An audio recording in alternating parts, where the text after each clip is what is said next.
باللہ من الشیطان الرجیم بسم اللہ الرحمن الرحیم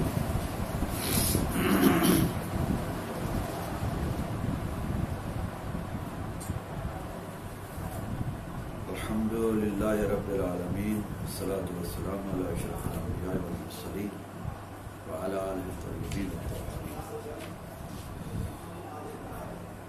شرح الامہ کے درس میں فرماتے ہیں کہ فَإِنْ وَلَغَ فِيهِ أَيْ فِي الْإِنَاءِ كَلْبٌ قُدِّمَ عَلَيْهِمَا مَسْحُهُ بِالتُّرَابِ۔ گفتگو چل رہی ہے کہ چیزیں جب نجس ہو جاتی ہیں تو ان کو پاک کرنے کا کیا طریقہ ہے، کیونکہ نجاسات ذکر ہوئیں تو نجاسات کے تذکرے میں یہ بیان ہو رہا ہے۔ جیسے پہلے گزشتہ درس میں ذکر ہوا کہ اگر کپڑا نجس ہو جائے تو اس کو پاک کرنے کا کیا طریقہ ہے، قلیل پانی میں پاک کریں گے تو کیسے، جاری پانی میں کس طرح پاک ہوگا۔ آج فرماتے ہیں کہ اگر برتن نجس ہو جائے، وہ برتن نجس ہوتا ہے عام نجاست کے ساتھ، ایک وقت اس برتن میں ولوغ ہو جاتا ہے۔ ولوغ سے یہاں مراد یہ ہے کہ کتا برتن سے پانی پی جائے، وہ تھوڑا سا پانی برتن میں جو موجود تھا اس میں سے اپنی زبان کے ذریعے سے پانی پی جائے تو فرماتے ہیں کہ اس کو کہتے ہیں ولوغ۔ ولوغ شدہ برتن جو ہے انا ہے، اس کو پاک کرنے کا کیا طریقہ ہے۔ پیچھے بیان اس کا حکم بیان ہو چکا، اگر انا کو پاک کرنا ہے تو وہاں پر جو ہے یہ بیان ہوا تھا کہ قلیل پانی میں اس کو 2 دفعہ پانی ڈالا جائے گا، ایک دفعہ ڈال کے پھر اس کو نکال دیا جائے گا، پھر دوسری دفعہ ڈالا جائے گا۔ لیکن یہاں پر اگر ولوغ کتا پی کے جاتا ہے تو اس میں فرماتے ہیں کہ یہ بھی کیا جائے گا، 2 دفعہ پانی ڈالا جائے گا اور اس کو 2 دفعہ پانی ڈال کر پاک کیا جائے گا۔ اس سے پہلے ایک اور کام کیا جائے گا، اس کو کہتے ہیں تعفیر۔ تعفیر سے مراد یہ ہے کہ اس کو پاک مٹی کے ساتھ مانجا جائے گا، مسحہ بالتراب الطاہر، پاک مٹی ڈوبی جائے گی، اس کے ساتھ اس کو پہلے مانجیں گے، مانجنے کے بعد پھر جو ہے اس کو 2 دفعہ پانی قلیل پانی کے ساتھ دھو دیں گے، وہ پاک ہو جائے گا۔ فرماتے ہیں کہ یہ تعفیر جو ہے وہ بالتراب الطاہر، پاک مٹی کے ساتھ ہوگی، دون غیر مما اشبہ، تراب کے علاوہ کسی اور چیز سے تعفیر نہیں ہو سکتی۔ تراب کے ساتھ جو بھی چیزیں مشابہت رکھتی ہیں، مثلا جیسے راکھ، یا مثال کے طور پر چونا وغیرہ، یا اس طرح کی کوئی چیز کہ جو تراب طاہر کے ساتھ مشابہت تو رکھتی ہے لیکن تراب اس پر صادق نہیں آتا، اس کے ساتھ مانجنا صحیح نہیں ہے، تعفیر صحیح نہیں ہوگی۔ متوین تعذر، فرق نہیں پڑتا، چاہے تراب جو تعذر رکھتی ہو، تراب طاہر نہیں مل رہی تو کوئی کہے کہ راکھ لے لیں، اس کے ساتھ مانج لیں، یا جو ہے کوئی اور چیز ہے جو تراب کے ساتھ جب مشابہت رکھتی ہے اس کے ساتھ مانجنے، فرماتے ہیں نہیں، اگر سے تعذر بھی رکھتا ہو پھر بھی جو ہے وہ اس کو استعمال نہیں کیا جا سکتا۔ اس کا مطلب یہ ہے کہ اگر تراب نہیں مل رہی تو برتن نجس ہی رہے گا، پاک نہیں ہو سکتا، کیونکہ غیر تراب کے ساتھ تو اس کی تعفیر ہو نہیں سکتی۔ تعذر رکھے اور خیف فساد الماء، یہ کہ برتن کے ٹوٹ جانے کا خطرہ ہے۔ برتن مثلا کچا ہے، کچی مٹی کا پکایا ہوا ہے، تو کہتے ہیں کہ اگر اس کو اور کسی چیز کے ساتھ مانجیں گے تو تراب کے ساتھ نہ مانجا تو ہو سکتا ہے یہ ٹوٹ جائے، اس کو نقصان پہنچے، ٹوٹ جائے، یا کوئی اور چیز اس کے ساتھ، اس کے کسی اور چیز کے ساتھ تعفیر کی تو برتن قابل استعمال نہیں رہے گا۔ فساد محل سے مراد ہے قابل استعمال نہیں رہے گا، جو ہے اس کو ہم کھانے پینے میں استعمال نہیں کر سکتے۔ فرماتے چاہے یہ بھی ہو تو اس کا نتیجہ یہ نکلتا ہے کہ اگر تراب نہیں ہوگی تو وہ برتن بیکار ہو جائے گا، نجس رہے گا، پاک نہیں ہوگا تو اس کو استعمال نہیں کیا جا سکتا۔ اچھا، اس کے بعد فرماتے ہیں کہ وَأَلْحَقَ بِالْوُلُوغِ لَتْعُهُ الْإِنَاءَ دُونَ مُبَاشَرَتِهِ لَهُ بِسَائِرِ أَعْضَائِهِ۔ فرماتے ہیں کہ بلوغ کے ساتھ جو ہے وہ ملحق کیا ہے لت کو، ایک ہے بلوغ، بلوغ یہ ہے کہ برتن میں پانی ہے کتا زبان کے ذریعے سے پانی پی جائے، اس کو کہتے ہیں ولوغ۔ ایک ہے لاتا، لاتا جو ہے وہ برتن کو چاٹنا۔ وہ فرماتے ہیں وہ یہ ہے کہ وہ چاٹے دون مباشرت لہو بسائر اعضائے، یہ جو اس نے چاٹا ہے لیکن اس کے ساتھ برتن کے ساتھ اس کتے کے کوئی اور اعضاء نہیں لگے، چاٹا ہے، صرف پانی نہیں پیا، چاٹ کے چلا گیا۔ مطلب اس کا کیا حکم ہے؟ کہتے ہیں کہ الحاقہ بالولوغ لت، اس لت کو ولوغ کے ساتھ ملا کیا جائے گا، یعنی اس کا بھی یہی حکم ہے۔ جس طرح ولوغ میں جو ہے وہ 2 دفعہ دھونے سے پہلے اس کا جو تعفیر واجب ہے، جو ہے وہ پاک مٹی کے ساتھ وہ پہلے تعفیر کی جائے گی، تو یہاں پر بھی تعفیر پہلے کی جائے گی پاک مٹی کے ساتھ، اس کے بعد تو کے ساتھ اس کو دھو دیا جائے گا۔ فرماتے ہیں کہ ولو تقرر الولوغ تداخل كغیر من النجاسات المجتمعہ، فرماتے ہیں کہ اگر ولوغ کا تکرار ہو، ایک وقت یہ ہے کہ ولوغ ایک دفعہ ہوا ہے، ولوغ جیسے بیان ہو چکا، ولوغ ایک دفعہ ہوا ہے تو اس کے بعد 2 دفعہ دھونا اور اس سے پہلے جو ہے وہ تعفیر۔ اب ولوغ کا تکرار ہوا، کئی بار آ کر کتا جو اس میں سے پانی پی گیا، آیا ایک دفعہ پانی پی کے چلا گیا، تھوڑی دیر کے بعد پھر آ کے پانی پی گیا، کچھ دیر کے بعد پھر آ کے پانی پی، کئی بار آیا اور اس سے پانی پی گیا، ولوغ کر گیا۔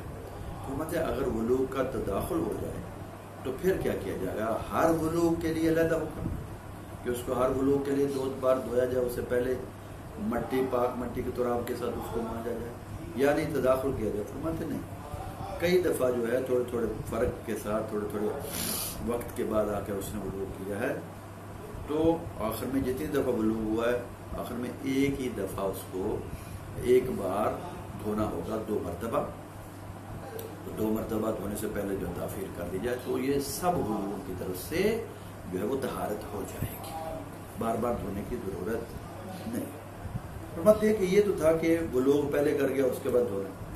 اب ایک برتن کا ولوغ ہوا ہے اور اس برتن کو دھویا جا رہا ہے، فرماتے ہیں کہ دھونے کے درمیان اثنا میں وہ جو ہے ایسے ہی ایک دفعہ دھویا تھا اس کو، ابھی دوسری دفعہ دھونا رہتا تھا، یا مانجا ہے اس کو پاک مٹی کے ساتھ اور ابھی دھونا رہتا ہے، اثنا طہارت میں آ کر کتا ولوغ کر جائے تو اس کے بارے میں کیا حکم ہے؟ فرماتے ہیں کہ آیا جتنی دفعہ دھویا جا چکا ہے وہ کافی ہے اور بعد میں جو رہتا ہے وہ دھو لیا جائے، یا تعفیر ہو چکی ہے وہ ہو گیا اور بعد میں دھو لیا جائے؟ فرماتے ہیں یستانف، استیناف کیا جائے گا، ایک مرتبہ دھو لیا ہے، ایک مرتبہ رہتا ہے تو نئے سرے سے دھویا جائے 2 مرتبہ، یا تعفیر کر لیے اور دھونا رہتا ہے تو تعفیر بھی بعد میں دوبارہ کی جائے گی اگر اثنا میں آ کر وہ ولوغ کر جاتا ہے۔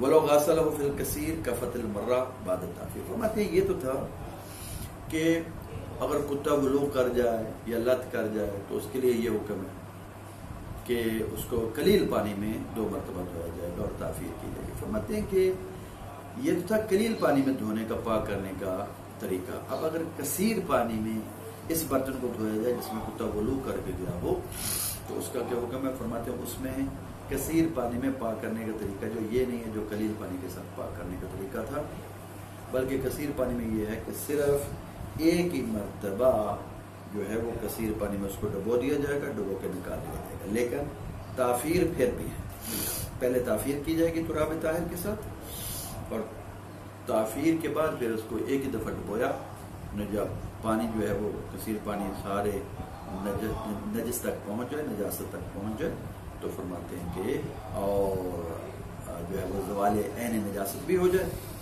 تو وہ پاک ہو جائے گا۔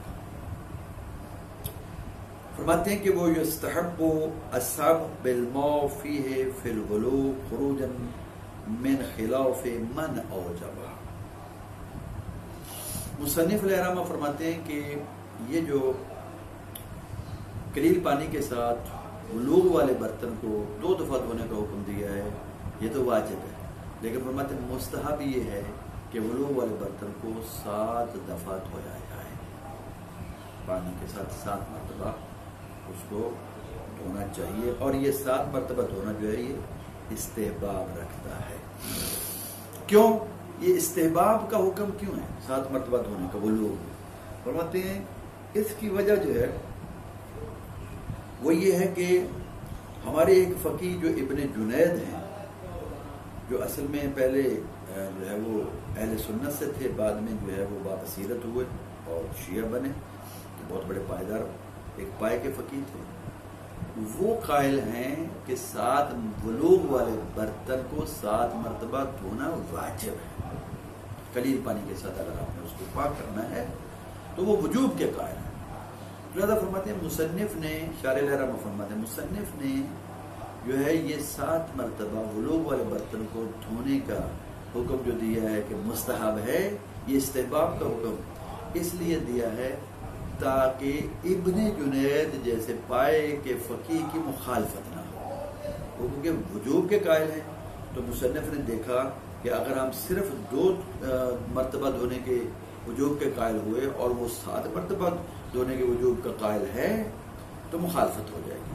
لہذا کم سے کم ہم واجب کے اگر قائل نہیں ہوتے کہ 7 مرتبہ دھونا واجب ہے اور کچھ نہیں تو کم از کم استحباب کے تو قائل ہو جائے کہ 7 مرتبہ دھونا جو مستحب ہے، تاکہ اس فقیہ کی ابن جنید کی جو مخالفت نہ ہو.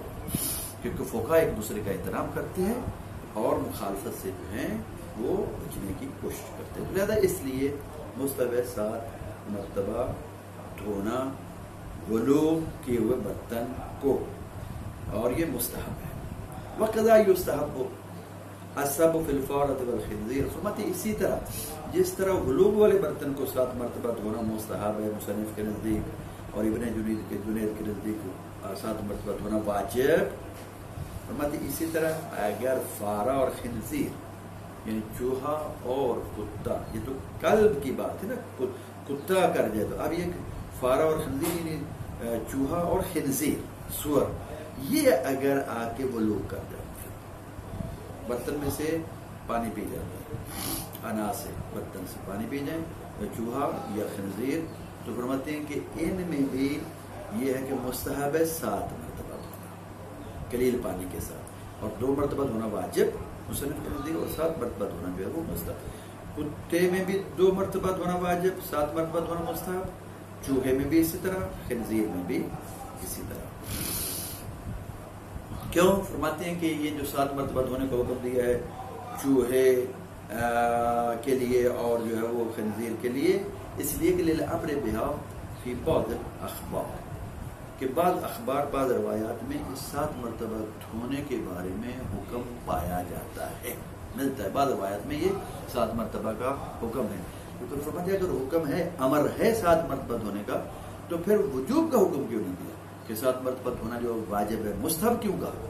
2 دفعہ واجب اور 7 مرتبہ دھونا مستحب. اگر امر ہے تو 7 مرتبہ دھونے کے بارے میں تو وجوب کے بارے میں حکم دیتے. فرماتے ہیں کہ اس کی وجہ یہ ہے مستحب کا اس لیے حکم دیا کہ وہ جو اخبار وجوب پر دلیل قائم نہیں ہوتی، التی وہ اخبار لم تنہض حجتا الوجوب، وہ وجوب پر حجت نہیں بنتی، ٹھیک ہے، ان سے وجوب ثابت نہیں ہوتا.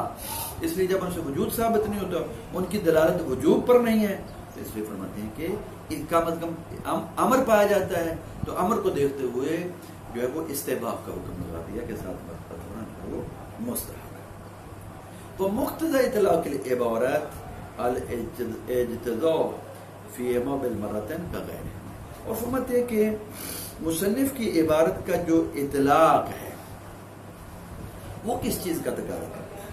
فرماتے ہیں مصنف کی عبارت کا جو اطلاق ہے، کیونکہ مصنف نے جو ہے وہ عطف کیا ہے، جیسے پیچھے ہے وَيُسْتَحَبُّ السَّبْعُ فِيهِ یعنی فی البلوغ وَقَضَا فِي الْفَارَةِ وَالْخِنْزِيرِ، کہا مستحب ہے. فرماتے ہیں کہ 7 مرتبہ دھونا بلوغ میں، یعنی کتا اگر چاٹ جائے بلوغ کر جائے تو اس میں 7 مرتبہ دھونا مستحب ہے قلیل پانی کے ساتھ. پھر آگے وَقَضَا، یہ قضا کا لفظ جو مصنف کی عبارت میں آیا ہے یہ اس بات پر دلالت کرتا ہے کہ یہ بھی اس کا عطف کیا جا رہا ہے اس پر، یعنی یستحب السابق ہو کہ اس میں بھی مستحب ہے. تو لہذا جب مستحب مصنف کی عبارت میں اطلاق پایا جاتا ہے، اور یہ اطلاق یہ کہتا ہے کہ جس طرح پہلا حکم 7 مرتبہ دھونا مستحب ہے، یہ بعد والا حکم چوہے اور خنزیر کے لیے بھی 7 مرتبہ دھونا مستحب اس سے ثابت ہوتا ہے. تو مصنف کی عبارت کے اطلاق کا تقاضا جو ہے وہ یہ ہے کہ 7 مرتبہ دھونا مستحب اور 2 مرتبہ دھونا واجب ہے. جیسے کہ جو ہے وہ چوہے اور خنزیر کے علاوہ کتے کے ولوغ میں ہے، وہاں بھی 2 مرتبہ دھونا واجب، ان میں بھی 2 مرتبہ دھونا واجب، نہ کہ ان میں 7 مرتبہ ہو جائے اور کتے میں جو 2 مرتبہ اور 7 مرتبہ مستحب قرار دے دیتے ہیں. اطلاق کو اگر دیکھیں تو 2 مرتبہ ہی دھونا واجب. شارح الحرام اپنا فتویٰ دیتے ہوئے فرماتے والاقوا فی ولوغ الخنزیر وجوب سب الماء. شارح الحرام فرماتے ہیں کہ اگر خنزیر نے ولوغ کیا ہو تو فرماتے ہیں کہ میرے نزدیک اقوا یہ ہے کہ 7 مرتبہ پانی کے ساتھ دھونا واجب ہے. یہ تو مصنف نے کہا تھا نا، مصنف نے پہلے 7 مرتبہ دھونا کتے کے ولوغ میں مستحب قرار دیا تھا اور پھر فارا اور خنزیر کے حکم کا عطف کیا تھا اس استحباب سب پر، تو اس سے بھی ان 2 کے لیے بھی استحباب سب ثابت ہوا اور 2 دفعہ دھونا واجب ثابت ہوا. لیکن شارح الحرام فرماتے ہیں میرے نزدیک کتے کے علاوہ اگر خنزیر ولوغ کر جائے تو اس میں جو ہے وہ 7 مرتبہ دھونا واجب ہے اس کے ولوغ میں. کیوں؟ لصحت روایت ہے، اس وجہ سے کہ اس کے خنزیر کے بارے میں جو 7 مرتبہ دھونے کا حکم ہے اس کے لیے روایت جو موجود ہے وہ روایت صحیحہ موجود ہے. وہ روایت ہے جو علی بن جعفر نے اپنے بھائی امام موسیٰ کاظم علیہ السلام سے روایت کی ہے کہ پوچھا گیا امام سے سألت عن خنزیر یشرب من اناء کیف یصنع بہ قال یغسل 7 مرات. امام سے جب پوچھا امام موسیٰ کاظم سے علی بن جعفر نے کہ جو خنزیر اگر برتن سے پانی پی جائے تو اس کو کیسے پاک کیا جائے گا، تو امام نے فرمایا تھا کہ یغسل 7 مرات، کہ اس کو 7 مرتبہ دھویا جائے گا. تو یہ دلالت کرتا ہے 7 مرتبہ دھونے کے وجوب پر. اور مصنف اپنی اس کتاب کے علاوہ باقی کتابوں میں جو ہے وہ خنزیر کے ولوغ میں 7 مرتبہ دھونے کے وجوب کا قائل ہے. وعلیہ المصنف فی باقی کتب، باقی کتابوں میں جو ہے وہ اسی کا قائل ہے مصنف کہ اس کو خنزیر کے ولوغ والے برتن کو جو 7 مرتبہ دھویا جائے گا. فرماتے ہیں کہ وہ یستحب الصلاۃ فی الباقی، اور باقی میں جو ہے خنزیر کے علاوہ، خنزیر میں آ گیا کہ شارح الحرام کہ جو اس میں جو مستحب ہے واجب ہے 7 مرتبہ دھونا، نہ کہ مستحب. باقی میں فرماتے ہیں باقی جو نجاسات ہیں ان کے علاوہ جو بیان ہو چکی، ان کے علاوہ باقی جو نجاسات ہیں ان میں کیا ہے، فرماتے ہیں کہ وہاں 3 مرتبہ دھونا مستحب ہے. 2 مرتبہ دھونا واجب، 3 مرتبہ دھونا مستحب، نہ کہ 7 مرتبہ دھونا مستحب. ٹھیک ہے نا. یہاں تو مصنف نے فرمایا نا کہ کتے کے ولوغ میں 7 مرتبہ دھونا مستحب، 2 دفعہ واجب. چوہے اور خنزیر کے ولوغ میں بھی جو ہے وہ 2 دفعہ دھونا واجب اور 7 مرتبہ دھونا مستحب. مصنف نے کہا خنزیر میں جو ہے وہ شارح الحرام نے جو فرمایا، شارح نے کہا کہ 7 مرتبہ دھونا واجب، کیونکہ اس کے بارے میں ایک روایت صحیحہ پائی جاتی. لیکن باقی جو نجاسات ہیں ان کے لیے 3 مرتبہ دھونا جو ہے وہ مستحب ہے. فرماتے 3 مرتبہ دھونے کے استحباب کا حکم کہاں سے لیا؟ فرماتے للامر بہ فی بعض الاخبار، کیونکہ اس کے بارے میں بعض اخبار میں حکم پایا جاتا ہے، امر پایا جاتا ہے. اس کے بعد فرماتے ہیں والغسالۃ، غسالے کے بارے میں بیان کریں گے آج کے درس میں. غسالہ کیا ہے؟ غسالہ کی تعریف کرتے فرماتے ہیں کہ وہ الماء، پہلے غسالہ کی تعریف کریں گے اور غسالہ کی تعریف کرنے کے بعد اس کے احکام بیان کریں گے. غسالہ کہتے ہیں وہی الماء المنفصل عن المحل المغسول بنفسه او بالاصل. مطلب یہ وہ پانی ہوتا ہے کہ اگر آپ کسی چیز کو آپ پاک کر رہے ہیں تو اس کو دھو رہے ہیں، تو دھونے کے ساتھ دھونے کے بعد جو پانی اس دھوئی جانے والی چیز سے جدا ہو کر ادھر چلا جائے گا، دوسری طرف چلا جائے گا، جدا ہو جائے گا، خود بخود جدا ہو جائے. اگر بدن کی طرح چیز ہے، پتھر کی طرح چیز ہے، خشب کی طرح، لکڑی کی طرح چیز ہے، ٹھیک ہے نا، جسم ہے تو خود بخود بے نفس ہی جدا ہو جائے گا. یا یہ ہے اگر کپڑا ہے تو پھر بالاثر، اس کو نچوڑنے کے ساتھ جو پانی جدا ہوگا اس کو کہتے ہیں غسالہ. تو یہ پانی جو دھوئے جانے والے محل دھوئے جانے والے مقام سے جدا ہوتا ہے بے نفس ہی یا بالاثر غسالہ کہلاتا ہے. فرماتے ہیں کہ غسالہ کا کیا مقام کیا حکم ہے. تو اس کے بارے میں فرماتے ہیں 4 اقوال ہیں یہاں پر غسالہ کے بارے میں. ایک مصنف کا قول ہے, مصنف کے قول کے مقابلے میں 3 قول اور ہیں. مصنف لہرامہ فرماتے ہیں یہ جو غسالہ, آپ مثلا کپڑا دھو رہے ہیں, نجس تھا کپڑا دھو رہے ہیں, تو اب اس کپڑے کا جو حکم ہے, مصنف کا جو قول ہے غسالہ کے بارے میں, یہ جو کپڑے کا حکم ہے فرماتے ہیں کہ غسالہ جو پانی جدا ہو رہا ہے اس کپڑے سے دھونے کے وقت, تو اس غسالہ کا بھی وہی حکم ہے. کل محل قبلہا, غسالہ سے پہلے دھونے سے پہلے اس محل کا جو حکم تھا وہی اس کا. مثلا وہ جیسے پیچھے گزر چکا قلیل پانی میں جو ہے وہ کپڑے کو دھونا ہے, پاک کرنا ہے, تو اس وہاں پر جو ہے وہ 2 دفعہ دھونے کے قائل ہوئے تھے. یغسل 100 مرات, اور مصنف جو ہے بول اور غیر بول مطلقاً قائل تھا, چاہے بول کے ساتھ نجس ہو یا غیر بول کے ساتھ نجس ہو. ٹھیک ہے, تو 2 مرتبہ دھونا واجب تھا کپڑے کا قلیل پانی کے ساتھ.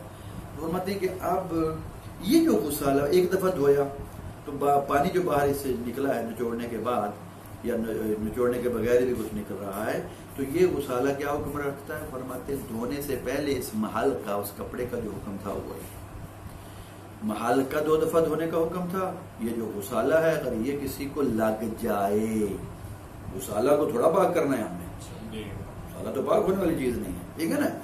یہ غسالہ اگر کسی تک اصابت کر جائے, ٹھیک ہے, بدن کو لگ جائے یا کپڑے کو لگ جائے, تو اس کو بھی 2 مرتبہ دھونا واجب ہوگا. اور اب اگر پہلا غسالہ ہے تو یہ غسالہ کسی کو لگے گا تو 2 مرتبہ دھونا واجب ہوگا. اور اگر دوسرے دھومن کا غسالہ ہے تو یہ غسالہ اگر کسی کو لگے گا تو 1 مرتبہ دھونا کم ہو جائے گا. کیوں؟ اس لیے کہ 1 مرتبہ دھونے کے بعد محل کا جو حکم رہ گیا ہے کہ جس کو 2 مرتبہ دھونا واجب تھا, 1 مرتبہ دھو لیا گیا, تو اب 1 مرتبہ دھونا واجب رہ گیا. تو اب دوسرا غسالہ جو نکلے گا دوسرے دھومن کے بعد, تو فرماتے ہیں اب یہ اگر کسی کو لگتا ہے تو اس غسالہ کا حکم وہی ہے جو اس دوسرے دھون سے پہلے محل کا حکم تھا. وہ کیا تھا؟ 1 مرتبہ دھونا واجب تھا. تو یہ غسالہ جس کو لگتا ہے اس کو 1 مرتبہ دھونا واجب ہے. اسی طرح اگر بالفرض جو ہے مثال کے طور پر ہم کسی برتن کو 7 مرتبہ دھونے کے وجوب کے قائل ہو جائیں, تو وہ 7 مرتبہ دھونے کے وجوب کے جو قائل ہوئے ہیں تو وہاں 7 دھون ہو جائیں گے, 7 غسالے ہو جائیں گے. ٹھیک ہو گیا. تو ہر غسالے کے بعد جو ہے وہ دیکھا جائے گا اس کا کیا حکم ہے. ٹھیک ہے, تو دھونے سے پہلے جو محل کا حکم تھا پہلے غسالے کا وہ وہی حکم ہے, اور دوسرے غسالے کا وہ حکم ہے کہ جو کہ پہلے غسالے پہلے دھومن کے بعد جو اس محل کا حکم تھا. یہ ہے مصنف کا قول. کہتے ہیں کہ کل محل قبل خروج تلک الغسالہ. لہذا ہم وضاحت کر چکے ہیں اس بات کی, فَإِن كَانَتْ مِنَ الْغَسْلَةِ الْأُولَى وَجَبَ غَسْلُ مَا أَصَابَتْ تَمَامَ الْعَدَدِ. یہ تمام عدد کی بات ہم کر چکے ہیں. ٹھیک ہے نا, پہلا غسالہ لگا ہے تو جتنی دفعہ اس کو دھونا چاہیے, اور محل کو یہ غسالہ جس کو لگا اتنی دفعہ دھونا. 2 دفعہ واجب تھا تو 2 دفعہ دھونا واجب. اور من الثانیہ, اگر دوسرا غسالہ ہے فتن کو واحدۃ, 1 مرتبہ وہ کام ہو جائے گا. وہاکذا اسی طرح آگے. ٹھیک ہے نا, اگر کسی چیز کو 7 مرتبہ دھونا واجب تھا. فرماتے ہیں لیکن یہ چیز جو ہے, یہ جو حکم ہم نے بیان کیا ہے اور قول مصنف کا بیان کیا, فرماتے ہیں وَهَذَا يُتِمُّ فِيمَا يُغْسَلُ مَرَّتَيْنِ لَا لِخُصُوصِ نِجَاسَةٍ. فرماتے ہیں کہ یہ وہاں پر جو غسالہ کا حکم بیان ہو رہا ہے کہ غسالہ کا حکم محل کی طرح ہے قبل الغسالہ, غسالہ سے پہلے, تو فرماتے ہیں یہ وہاں پر حکم جاری ہوگا کہ غسالہ محل کی مانند ہے, غسالہ کے نکلنے سے پہلے اس محل سے وہاں پر جہاں 2 مرتبہ دھونا واجب ہوگا. فرماتے ہیں کہ لیکن لا لخصوص نجاست, مخصوص نجاست کے لیے جہاں پر مخصوص نجاست ہے اور مخصوص نجاست کا ایک مخصوص حکم ہے وہاں پر غسالہ کا یہ حکم نہیں ہے. عام نجاستوں میں فرماتے کیسے کوئی مثال دے کر واضح کریں کہ جہاں پر جو خصوص نجاست کا حکم نہیں ہوگا کے لیے یہ حکم نہیں ہوگا. غسالہ کا حکم وہاں پر جہاں مخصوص نجاست ہے یہ حکم جو ہم بیان کر چکے ہیں وہاں نہیں ہوگا. مثلا فرماتے ہیں کہ یہ عام نجاستوں میں تو آپ کہہ سکتے ہیں لیکن جہاں پر ولوغ ہے توجہ رہے جہاں پر ولوغ ہے ولوغ میں یہ حکم جو ابھی بیان ہوا ہے مصنف کی طرف سے کہ غسالہ کا حکم کیا ہے کل محل قبلہا. یہ غسالہ کا حکم وہی ہے جو محل والا ہے اور غسالہ نکلنے سے پہلے جو محل کا حکم تھا اس غسالہ کا وہی حکم ہے. مطلب ولوغ کے علاوہ باقی نجاستوں میں مثلا کیسے ایک لباس جو ہے وہ پیشاب کے ساتھ نجس ہو اور 2 دفعہ دھونے کے قائل ہیں یا غیر پیشاب کے ساتھ نجس ہو اور وہاں میں 2 مرتبہ دھونے کے قائل ہیں وہاں تو ٹھیک ہے کہ اس کا جو غسالہ نکلے گا اس کپڑے کا تو اس کا حکم وہی ہے جو کہ اس کے غسالہ سے پہلے تھا. دھونے سے پہلے جو حکم تھا اس کو 2 دفعہ دھونا واجب تھا یہ غسالہ جس کو لگے گا اس کو بھی 2 دفعہ دھونا واجب ہے. فرماتے ہیں لول خصوص نجاست مخصوص نجاست کے لیے یہ حکم نہیں ہوگا. مطلب کیسے مطلب جیسے کہ ولوغ جیسی نجاست میں یہ جو کہا گیا حکم دیا گیا ہے حکم لگایا گیا غسالہ کے لیے یہ جاری نہیں ہوگا. کیوں؟ فرماتے ہم یہ نہیں کہہ سکتے کہ جس برتن میں ولوغ ہوا ہے وہاں پر بھی اس کا غسالہ بھی یہی حکم رکھتا ہے.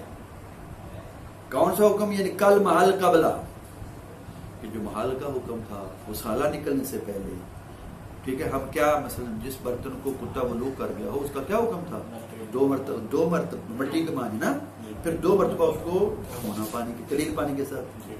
تو فرماتے ہیں کہ یہ جو پہلی مرتبہ جو دھونا ہے برتن کو جس کے ساتھ ولوغ کیا ہے کتے نے تو پہلے دھون کا جو غسالہ نکلے گا جو پانی جدا ہوگا یہ جو غسالہ ہے پہلے غسلہ کا یہ اگر پہلا غسالہ کسی کو لگ گیا اس میں یہ حکم نہیں لگائیں گے کہ کل محل قبلہا کہ یہ غسالہ بھی جس کو لگ جائے تو اس کو بھی 2 مرتبہ دھونا واجب ہوگا جیسے کہ برتن کو جو ہے 2 مرتبہ دھونا واجب تھا. فرماتے کیوں؟ اس لیے کہ یہ غسالہ جو ہے وہ ولوغ نہیں ہے. ولوغ تو وہ برتن میں تھا ولوغ جو صادق آ رہا تھا وہ برتن میں ولوغ صادق آ رہا تھا. ولوغ کسے کہتے ہیں؟ برتن میں جو پانی موجود ہے اس پانی سے کتا پانی پی جائے زبان کے ذریعے سے پانی پی جائے. تو فرماتے ہیں کہ یہ غسالہ اس غسالہ پر تو اس ولوغ کی تعریف صادق ہی نہیں آتی. تو جب تعریف صادق نہیں آتی تو لہذا اس مخصوص نجاست کے لیے یہ حکم جاری نہیں کریں گے کہ اس ولوغ کا غسالہ جو ہے وہ کل محل قبلہ یہ نہیں کہہ سکتے ہیں. یہ عام نجاستوں کے لیے موجود ہے. خون کے ساتھ نجس ہو جائے جو ہے وہ کپڑا یا پیشاب کے ساتھ نجس ہو جائے یا پخانے کے ساتھ نجس ہو جائے اس طرح کی نجاستیں اگر اس کے ساتھ لگ جائیں تو وہاں پر یہ ہے کل محل قبلہ. تو لہذا اس لیے کہ غسالہ کو ولوغ کا نام نہیں دیا جا سکتا. یہ ہے فرماتے مصنف کا قول غسالہ کے بارے میں. شارح فرماتے وما ذکر المصنف اجود الاقوال فی المسئلہ. مصنف نے جو حکم بیان کیا نا یہاں پر غسالہ کے لیے کہتے ہیں یہ اجود الاقوال ہے. 3 قول اور بھی آ رہے ہیں اور یہ قول مصنف کا اجود ہے اس مسئلہ میں. 3 قول اور ان 3 میں سے پہلا قول ویسے 4 قولوں میں سے دوسرا قول وہ کیا ہے؟ کیلا. شارح فرماتے کہا گیا ہے یہ بھی ایک فقیہ وہ یہ کہتا ہے کہ جی ان الغسالۃ کل محل قبل الغسل مطلقا. وہ کہتے ہیں کہ غسالہ جو پانی نکل رہا ہے دھونے کے بعد یہ کل محل کی طرح ہے. جس چیز کو دھویا جا رہا ہے جو نجس تھی یہ غسالہ اس کی طرح ہے. کل محل قبل الغسل اس محل کو دھونے سے پہلے لیکن مطلقاً ہر دھون کے بعد یہ مطلقاً سے بنا دی ہے. ہر دھون کے بعد غسالہ جو بھی نکلے گا، چاہے پہلے دھون کا غسالہ ہے، چاہے دوسرے دھون کا غسالہ ہے، چاہے تیسرے دھون کا غسالہ ہے، جو بھی غسالہ ہے، یہ کل محل قبل الغسل، اس محل کو دھونے سے قبل جو حکم ہے، جتنی مرتبہ دھونا واجب تھا، 2 مرتبہ یا 3 مرتبہ یا 7 مرتبہ، یہ غسالہ چاہے پہلے غسلے کا غسالہ ہے اتنے ہی عدد میں دھونا واجب ہے، چاہے دوسرے کا چاہے تیسرے کا، اتنی ہی تعداد میں دھونا واجب ہے۔ یہ ہے ایک قول۔ وکیلا، ایک اور قول ہے بعدہ فتکون طاہرۃ مطلقا، اور ایک اور یہ ہے، وہ کہتے ہیں کہ جناب والا یہ غسالہ محل کی طرح ہے، بعدہ یعنی بعد الغسل، یہ بعدہ کی ضمیر جو غسل کی طرف لوٹ رہی ہے، مکمل دھونے کے بعد، بعدہ سے مراد یعنی مکمل غسل کے بعد، مکمل دھون جتنے بھی واجب تھے ان مکمل دھونوں کے بعد، دھونے کے بعد، ہر غسلہ کے بعد جو محل کا حکم بنتا ہے نکلتا ہے، کیا ہے وہ حکم؟ یہ کہ پاک ہو گیا۔ مثلا ایک کپڑا جو ہے اس کو 2 مرتبہ دھونا واجب تھا، اب 2 مرتبہ دھونے کے بعد کپڑا کیا ہو جائے گا؟ پاک ہو جائے گا نا۔ اب یہ غسالے کا حکم اس کپڑے سے جو نکلا ہوا پانی ہے غسالہ، وہ اس کا چاہے وہ غسلہ اولا ہو چاہے غسلہ ثانیہ کا غسالہ ہو، جو بھی ہو، مکمل دھونے کے بعد جو محل کا حکم ہے وہ اس غسالہ کا حکم ہے۔ کیا مطلب اس کا؟ یعنی پاک ہو جائے گا۔ پہلا غسالہ ہے تب بھی پاک، دوسرا غسالہ ہے تب بھی پاک، کسی کو بھی لگ جاتا ہے تو اس کی پرواہ نہیں کرنی چاہیے۔ یہ ہے ایک قول۔ واضح ہوگی بات؟ قیل بعدہ، ٹھیک ہے، یعنی بعد سے ضمیر جو لوٹ رہی ہے، یعنی بعد الغسل، بعد تمام الغسل، یہ مراد یہاں تمام الغسل، تو لہذا وہ کیا ہو جائے گا؟ فتکون طاہرۃ مطلقا، بس وہ پاک ہو جائے گا مطلقاً۔ یہ مطلقاً سے مراد یہ چاہے وہ غسلہ اولا کا غسالہ ہے چاہے غسلہ ثانیہ کا غسالہ ہے۔ اچھا، اور ایک اور قول، چوتھا قول جو وکیلا بعدہ، فرماتے ہیں کہ یہ قول یہ ہے کہ نہیں، یہ ایسے نہیں ہے جو پچھلے اقوال گزرے ہیں، بلکہ اس غسالے کا حکم کیا حکم ہے؟ فرماتے ہیں کہ کل محل نہیں ہے بلکہ بعدہ، بعد از غسلہ، دھونے کے بعد، دھونے سے پہلے مثلا ایک لباس کو جو ہے وہ اپنے 2 دفعہ دھونا واجب تھا تو دھونا شروع کیا، اب 1 دفعہ دھو لیا، دھونے کے بعد اس کا کیا حکم ہے؟ اب دھونے کے بعد 2 دفعہ واجب تھا، 1 دفعہ دھو لیا، 1 دفعہ دھونے کے بعد کیا حکم ہے؟ 1 دفعہ رہ گیا۔ سمجھتے ہیں یہ جو پہلے غسلے کا غسالہ ہوگا، اس غسالہ کا حکم ہے بعدہ، بعد از غسلہ اولا، پہلے غسلہ کے بعد جو اس محل کا حکم ہے وہ جو ہے اس غسالہ کا حکم ہے۔ اس کا مطلب یہ نکلتا ہے کہ پہلے غسلہ کے بعد محل کا حکم یہ ہوا کہ مثلا جس محل کو 2 مرتبہ دھونا واجب تھا تو پہلی دفعہ دھو لیا تو اب 1 دفعہ دھونا واجب رہ گیا، تو اس غسالہ کا حکم یہی ہے کہ اگر کسی کو لگ جائے تو اس کو 1 مرتبہ دھونا جو واجب ہے۔ یہ فرماتے ہیں غسالہ کے بارے میں اقوال تھے۔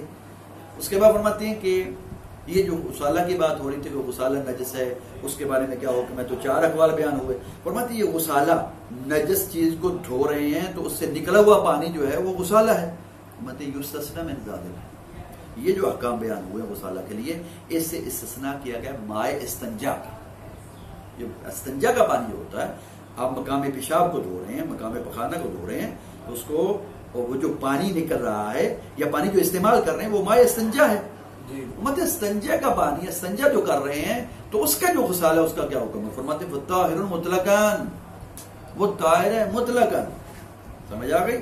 مطلقاً سے مراد پتہ کیا ہے؟ مطلقاً سے مراد یہ ہے کہ چاہے وہ پہلے دھون کا غسالہ ہے استنجا کرتے ہوئے، چاہے وہ دوسرے دھون کا غسالہ ہے، پہلے دھون کا غسالہ ہو، دوسرے دھون کا غسالہ ہو، تیسرے دھون کا غسالہ ہو، کوئی بھی غسالہ ہو، غسلہ اولا کا، غسلہ ثانیہ کا، غسلہ ثالثہ کا، ہر غسالہ پاک ہے، لیکن 2 شرطوں کے ساتھ، اور وہ 2 شرطیں آدمی ہیں، آدمی، ٹھیک ہے، وجودی نہیں ہے، یہ نہیں کہ ان کا ہونا ضروری ہے بلکہ نہ ہونا ضروری ہے۔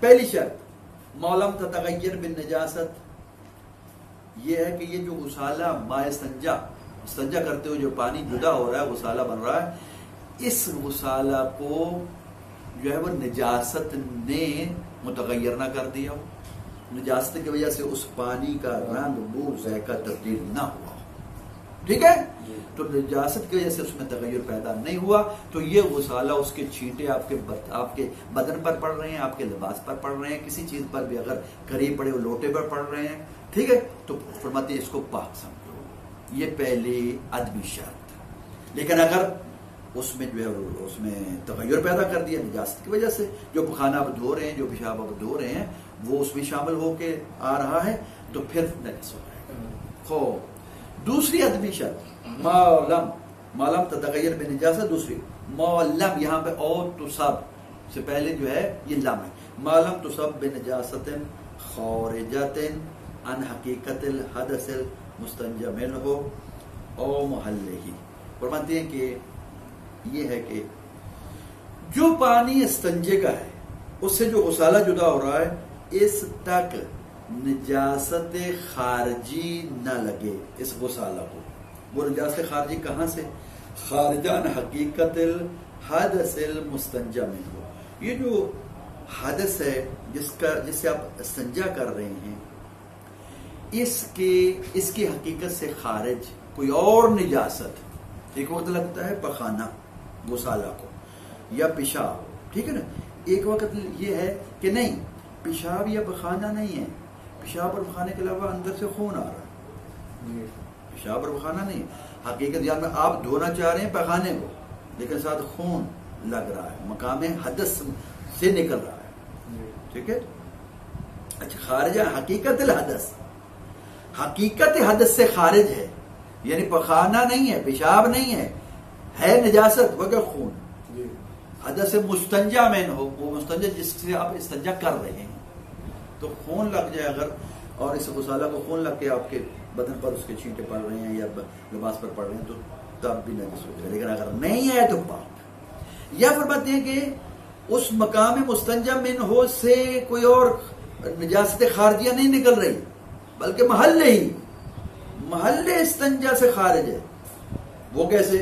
وہ یہ کہا استنجا کے پانی کا غسالہ جو نکل رہا ہے وہ مثال کے طور پر نیچے گر رہا ہے، نیچے گر کر ایک نجاست پڑی ہوئی ہے، جو کرنا نیچے جو نجاست پڑی ہوئی ہے مقام استنجا کی نجاست نہیں مل رہی پانی کے ساتھ، لیکن نیچے پڑی ہوئی ہے جو نجاست، یہ ہے او محلے جو ہے وہ حدث سے مستنجا میں ہو، اس محل سے خارج جو نجاست ہے وہ اس پہ آپ پانی گر رہا ہے، وہ وہاں سے پانی کے چھینٹے پھر مل کر جو ہے وہ آپ کے بدن یا لباس کو لگ رہے ہیں تو پھر فرماتے تب بھی نجس ہو جائے گا۔ اگر ایسا نہ ہو، یہ دو آدمی شرطیں جو اگر پائی جاتی ہیں تو فرماتے کہ اس وقت جو وہ استنجے کا پانی جو ہے اس کا غسالہ جو وہ پاک ہوگا، اس کی پرواہ نہیں۔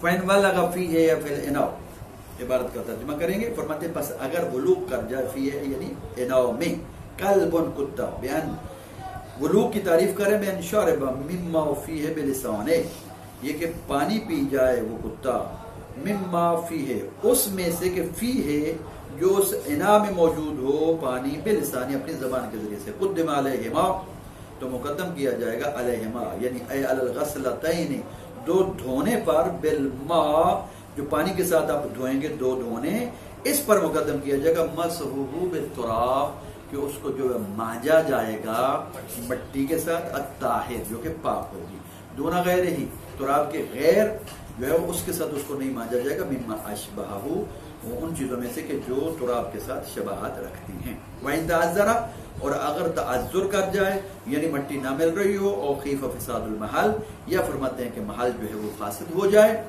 خراب ہونے کا خطرہ ہو، ڈر ہو کہ یہ جو برتن قابل استعمال نہیں رہے گا، فرماتے ہیں کہ فرق نہیں پڑتا، تب بھی تراب طاہر ہی استعمال کی جائے گی۔ تو اگرچہ تعذر ہو، مٹی نہیں مل رہی، یا یہ ہے کہ فساد محل کے فاسد ہونے کا خوف پایا جاتا ہے، وَأَلْحَقَ بِالْوُلُوغِ اور ملکی ہے ولوغ کے ساتھ جو ہے لَتْعَهُ الْإِنَاء، اگر مصنف کی طرف ضمیر اٹھائیں تو پھر الحق پڑھیں گے، اور اگر مطلقاً کہ الحقا، ٹھیک ہے، ملحق کیا گیا ہے ولوغ کے ساتھ کس کو، لَتْعَهُ الْإِنَاء، پھر لَتْعَهُ پڑھیں گے اگر مجهول پڑھیں، اور اگر معلوم پڑھیں تو پھر لَتْعَهُ پڑھیں گے، اگر ضمیر الحقیقی جو ہے وہ مصنف کی طرف لوٹانی تھی.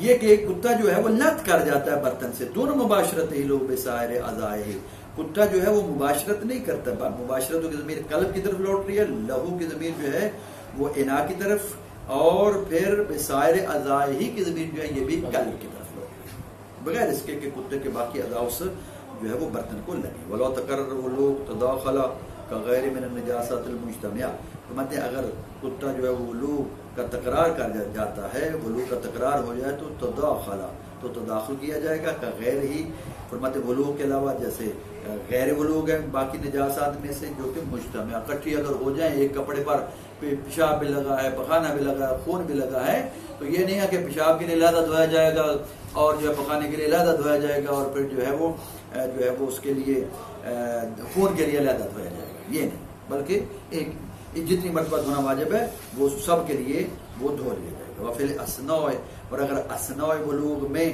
جو ہے وہ کتا کے ولوغ کر جائے، یعنی اسناء ولوغ سے مراد یہ کہ نہیں ولوغ کیا ہے برتن کو اور برتن دھویا جا رہا ہے، دھوتے وقت آ کر ولوغ کر جاتا ہے تو یستانف، تو اس وقت اس کا استیناف کیا جائے گا، یعنی نئے سرے دھونا شروع کیا جائے. ولو غسلہ فی الکثیر کفت المرۃ، اور اگر فرماتے ہیں کہ اس برتن کو جس میں ولوغ ہوا ہے اس کو کثیر پانی میں اس کو جو دھویا جائے تو کفت المرۃ، تو ایک دفعہ دھونا جو ہے وہ کافی ہو جائے گا، بعد تاخیر کرنے کے بعد. وہ یستحب السبع، اور 7 مرتبہ دھونا جو مستحب ہے، بالماء پانی کے ساتھ، فیہ یعنی فی الولوغ، ولوغ میں خروجا من خلاف من اوجبا، خارج ہوتے ہوئے اس فقیہ کی مخالفت سے کہ جس نے 7 مرتبہ دھونے کو واجب قرار دیا.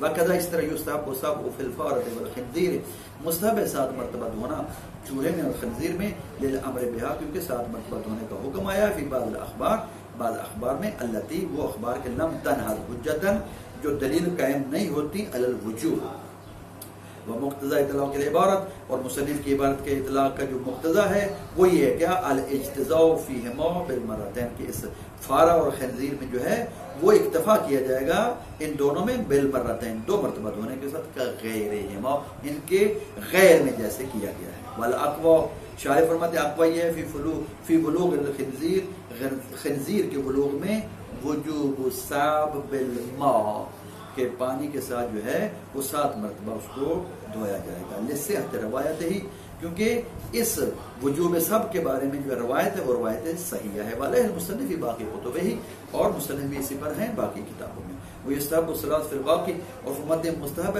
باقی من النجاسہ جو ان میں 3 مرتبہ دھونا مستحب، للامر بے، کیونکہ اس سلاس کے بارے میں امر ہے، فی بعض الاخبار، بعض روایات. والغسالۃ، غسالہ کیا ہے، فرماتے ہیں والماء المنفصل عن المحل المغسول، فرماتے ہیں یہ جدا ہونے والا پانی ہوتا ہے جو محل مغسول سے جدا ہوتا ہے، بنفسہ، خود بخود جدا ہو جائے، او بالاصل، یا نچوڑنے کے ساتھ. اس کا حکم کل محل قبلہا، محل کی مانند ہے قبلہا، غسالہ سے نکلنے سے پہلے، اے قبل خروج تلک الغسالہ، اس غسالہ کے نکلنے سے پہلے. فإن كانت من الغسلۃ الأولى، بس اگر یہ غسالہ غسلہ اولا کی، یہ کانت کی ضمیر غسالہ کی طرف لوٹ رہی ہے، بس اگر یہ غسالہ غسلہ اولا کا یعنی پہلے دھومن کا ہے، واجب غسل ما وصابت تمام العدد، تو واجب ہے دھونا اس چیز کا جس کو یہ غسالہ لگ جائے، تمام عدد، جتنی تعداد میں محل کو دھونا واجب تھا اتنی ہی بار اس غسالہ کی لگی ہوئی چیز کو بھی دھونا واجب ہے. اور میں نے ثانیہ، اگر غسالہ جو ہے وہ ثانیہ سے ہے،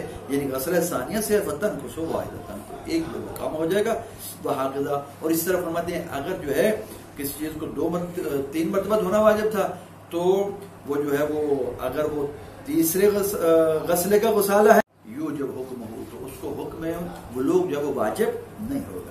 وما ذکر المصنف، اور جو مصنف نے ذکر کیا ہے ایک قول غسالہ کے بارے میں، اجود الاقوال فی المسئلہ، وہ مسئلہ میں جو ہے وہ بہترین قول جو ہے وہی ہے. وکیلا، شارح فرماتے ہیں مصنف کے قول کے مقابلے میں 3 قول اور ہیں، وہ یہ ہے. پہلا قول، ان الغسالۃ کالمحل، کہا گیا ہے کہ غسالہ جو محل کی مانند ہے، قبل الغسل، دھونے سے پہلے جو محل کا حکم ہے، مطلقاً، مطلقاً سے مراد یعنی یہ ہے کہ چاہے وہ پہلے غسلے کا غسالہ ہے یا دوسرے غسلے کا غسالہ ہے. وکیل بعدہ، اور ایک اور یہ کہا گیا ہے کہ بعدہ یعنی بعد الغسل، جو محل کا حکم ہے وہی اس غسالہ کا حکم ہے. فتکون طاہرۃ مطلقاً، بس یہ جو ہے وہ غسالہ پاک ہوگا مطلقاً، چاہے کوئی بھی غسالہ ہو، پہلے غسلے کا یا دوسرے غسلے کا. وکیل بعدہا، اور تیسرا قول جو ہے مصنف کے قول کے مقابلے میں یہ ہے کہ بعدہا، کہ غسالہ کا حکم جو ہے وہ محل کے حکم کی طرح نہیں ہے بلکہ بعدہا، ہاں محل کے یعنی پہلے قول کی طرح نہیں ہے، بلکہ یہ قول یہ ہے کہ محل کی مانند ہے لیکن بعد از غسل اولا یا غسل ثانیہ، دھونے کے بعد. یہاں بعد کی ضمیر غسلہ کی طرف لوٹ رہی ہے، دھونے کے بعد، غسلہ کے بعد جو محل کا حکم ہے وہی اس میں وہ غسالہ کا حکم ہے. تو ہر غسلہ کے بعد دیکھا جائے گا محل کا کیا حکم ہے، وہی اس غسالہ کا حکم ہوگا. وہی استثناء من ذالک ما الاستنجاء، اور استثناء کیا گیا ہے اس سے، یہ جو غسالہ کے لیے احکام بیان ہوئے ہیں اور مد اقوال بیان ہوئے ہیں، اس سے استثناء کیا گیا ما الاستنجاء، ما استنجا کا، فغسالۃ طاہرۃ مطلقاً. بس فرماتے ہیں کہ اس ما استنجا جو ہے اس کا غسالہ جو ہے وہ پاک ہے مطلقاً. مطلقاً سے مراد چاہے وہ پہلے غسلے کا غسالہ ہو یا دوسرے غسلے کا غسالہ ہو، لیکن دو عدمی شرطیں. ما لم تتغیر بالنجاست، اس وقت تک جب تک نجاست کے ساتھ وہ متغیر نہ ہوا ہو، اور لم تصب بنجاست خارجہ، یا وہ نہ لگا ہو ایسی نجاست کے ساتھ وہ غسالہ کہ جو خارج ہو ان حقیقت الحدث المستنجا منہ، وہ جو ہے وہ حدث کہ جس سے استنجا کیا جا رہا ہے اس حدث کی حقیقت سے ایک خارج نجاست کے ساتھ یہ غسالہ نہ لگا ہو، یا اور لم تصب بنجاست خارجۃ عن حقیقت الحدث، نہیں عن محل الحدث، یہ محل کی ضمیر حدث کی طرف لوٹ رہی ہے. وصلی اللہ علیہ سیدنا محمد.